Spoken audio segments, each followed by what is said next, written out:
La masse impénétrable de l'Afrique. De toutes les parties du vieux monde, l'Afrique est la plus massive.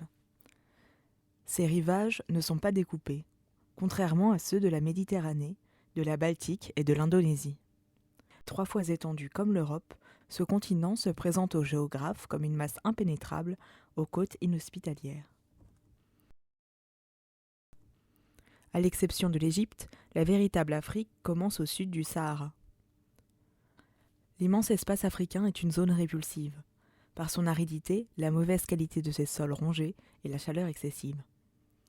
C'est le seul continent que l'équateur n'effleure pas mais traverse. L'Afrique a souffert de son impénétrabilité et d'une véritable malédiction climatique. Les marins phéniciens, puis portugais, se contentèrent d'en faire le tour.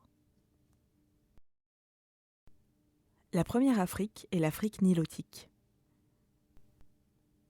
L'Égypte. L'Égypte fut longtemps l'unique porte du continent sur l'extérieur, la seule ouverture du monde subsaharien. C'est à cause du Nil que l'Égypte est africaine et non méditerranéenne. Sans ce fleuve pérenne, elle ne serait en effet qu'un morceau du grand désert transcontinental dont elle possède 1 million de kilomètres carrés. Elle est en réalité un immense oasis, tout en longueur, environ 30 000 kilomètres carrés. L'Égypte moderne vit de ses 4 rentes, celle du Nil, celle de l'Histoire, celle du canal de Suez, 40 navires par jour, et celle de sa position stratégique. Dans les limites de cette longue oasis s'entassent plus de 82 millions d'habitants, dont beaucoup vivent dans les 2 énormes agglomérations d'Alexandrie et du Caire. Sur la falaise de l'ouest, en bordure du désert, les pyramides et le Sphinx. Sur celle de l'est, le Mokattam, la citadelle et la mosquée turque disent l'histoire. Malgré l'existence de multiples petites entreprises, l'économie égyptienne est très dépendante de l'aide extérieure. La zone du canal de Suez, avec les villes de Port Saïd, d'Ismaïlia et de Suez, est sensiblement plus industrialisée que la vallée du Nil. Le Soudan. Le Soudan prolonge l'Égypte vers le sud. Comme elle, il est un don du Nil. Plat et saharien, il est drainé par le fleuve qui en constitue l'artère vitale. Au confluent du Nil blanc et du Nil bleu, Khartoum, relié par un pont à Omdurman, en est la populeuse capitale.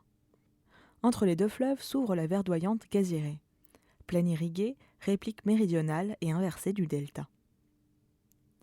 Le Caire et Khartoum occupent la pointe de ces 2 triangles. La première, celle du delta maritime, la seconde, celle du delta continental. Il y a en fait 2 Soudans.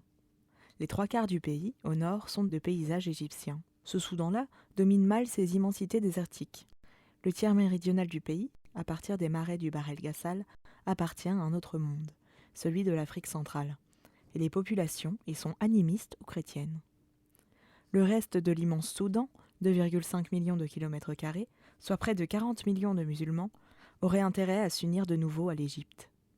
L'Égypte, agrandie de sa zone naturelle d'influence, la haute vallée du Nil, la Nubie, maîtriserait le fleuve sur plus de 4000 km et renouerait avec sa vocation première de puissance africaine.